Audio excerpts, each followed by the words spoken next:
and talk about declaration of famine and weaponization of humanitarian aid, the right person is definitely Hilal Elver, and she will be speaking in the next minutes.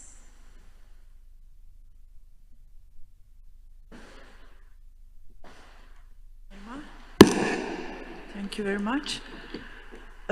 Distinguished members of the Jury of Conscience, dear members of the Gaza People's Tribunal, and dear guests. My name is Hilal Elver. I served as the United Nations Special Rapporteur on the right to food from 2014 to 2020, and since 2021, I am a member of the Scientific Committee of the UN Committee on World Food Security. Over the past decade, on behalf of the United Nations, I have investigated, monitored, and reported violation of the right to food and related human rights across the world.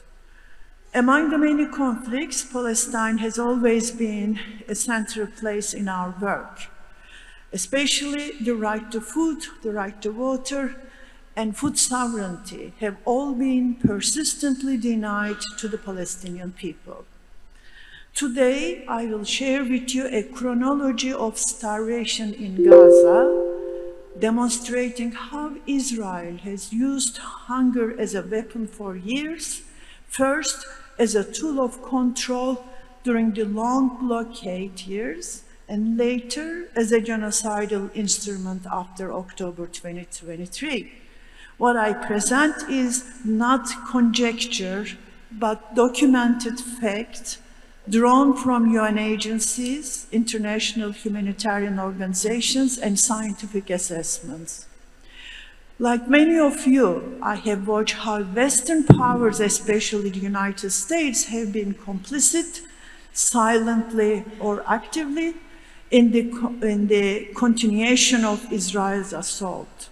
I have also observed from within the UN system how some reports on Gaza were sanitized, stripped of words like Israel, starvation, famine, and genocide. Because my time is limited, I will focus on the essential facts that reveal how Israel has orchestrated the most deliberate and efficient starvation campaign. The beginning of starvation, October 2023. Israeli Defense Minister Yoav Gallant declared a complete siege on Gaza. His words, no electricity, no food, no fuel.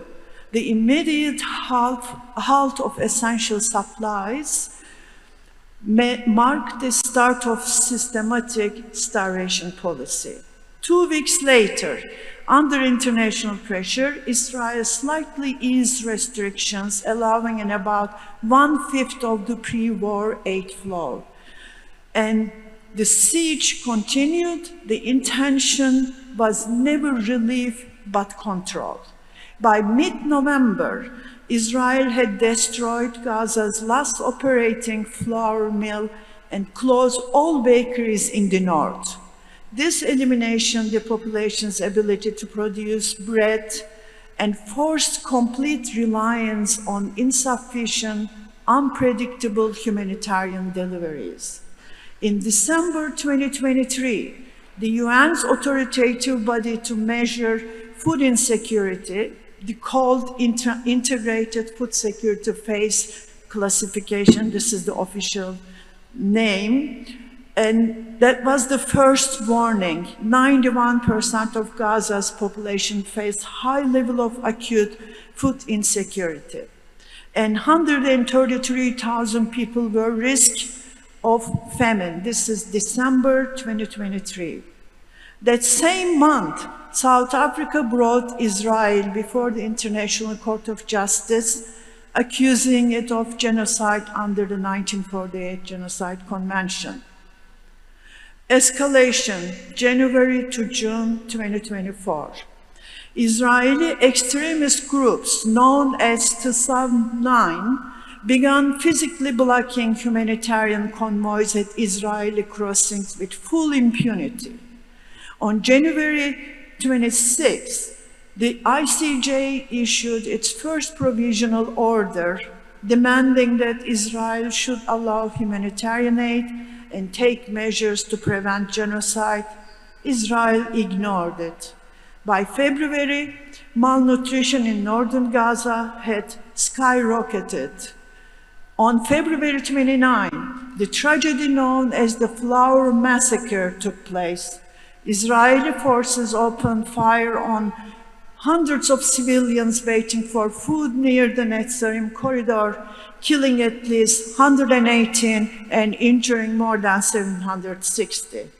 Days later, the first children died from starvation and dehydration, confirming that famine had begun.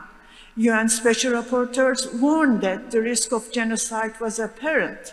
Israel ignored and complained about UN Special Rapporteurs has no mandate to declare famine.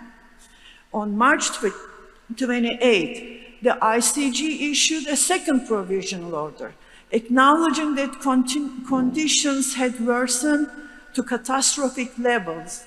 It demanded that Israel enable full humanitarian access. Again, there was no compliance. In April, an Israeli strike killed 7 World Central Kitchen aid workers, including international staff, marking the first major attack on humanitarian organizations. By May, civilians were being killed routinely at food distribution points. The ICJ issued a third order describing Gaza's situation as disastrous. Still, no change occurred. In June, an Israeli missile destroyed one of Gaza's last flour mills in Deir al-Bala and damaged a World Food Program warehouse, further erasing Gaza's capacity to process and store food. Late 2024, collapse and criminal responsibility. By October 24, Gaza's water and sanitation system had collapsed. The World Health Organization warned of widespread diarrheal outbreaks and dehydration, particularly among malnourished children.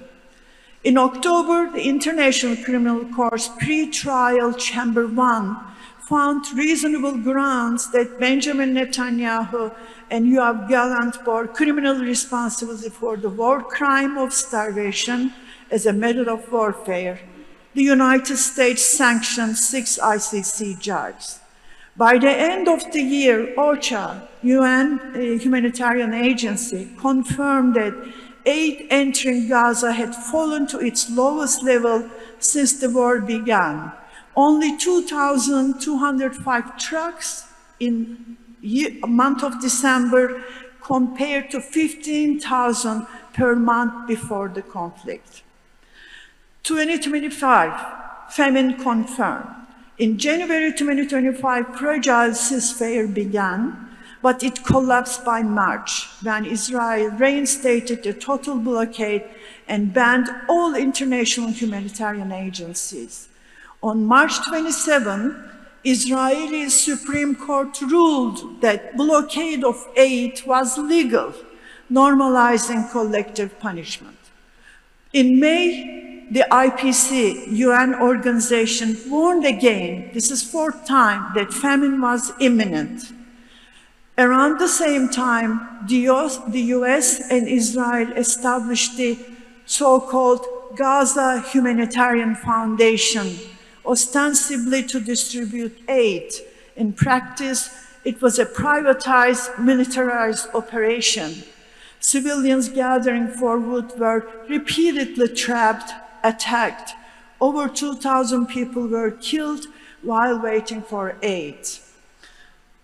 By July, 1 in 3 Gazans had gone days without food. On August 15, 2025, famine officially declared in parts of central Gaza, 640,000 people in catastrophic condition, which is famine, an entire population, 2,001 million, at that time it became 2,001 million, was in crisis level or worse. Conditions in North Gaza, even impossible to understand. They excluded northern Gaza, only put it in central Gaza. On October 10, 25, after nearly 2 years of attack, a fragile ceasefire began. Members of the jury, from this chronology, several key findings emerge. First, total blockade was not a temporary military necessity, but a deliberate strategy designed to produce what I call intermittent famine, a controlled starvation that avoids immediate mass death but ensures long-term suffering and population destruction. Second, Israel systematically destroyed Gaza's entire food system, mills, bakeries, farms, greenhouses.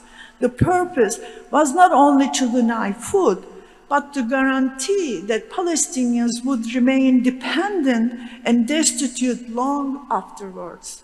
Third, humanitarian aid was weaponized, killed unprecedented numbers of humanitarian workers.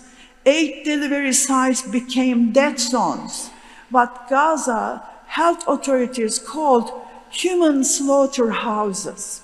Fourth, the long-term damage to the ecosystem was intentional. This created economic starvation, ensuring Gaza's unlivability even after the guns stopped. Fifth, the international legal system failed. Israel openly defined them. Neither ICJ nor ICC was taken seriously. United States sanctioned ICC officials, UN Special Rapporteur on occupied territories, and shielded the perpetrators. This revealed the most alarming truth. Even with overwhelming evidence, international law proved powerless against political impunity. Concluding, members of the jury, famine is both biological and social humiliation, indignity, dehumanization. The Gaza famine is not a natural disaster, it's a man-made atrocity, the result of deliberate policy decision, and it was avoidable.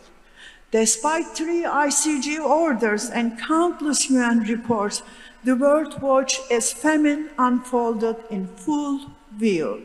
The consequences of lost lives, the collapse of life of Gaza as we know it, will endure for generations. To reverse this catastrophe, Gaza requires immediate large-scale humanitarian access. Most importantly, investigation into the war crimes of starvation is necessary and urgent.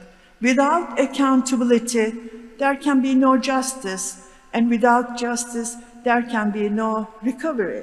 The deliberate starvation of Gaza's population stands as one of the gravest injustices and crimes.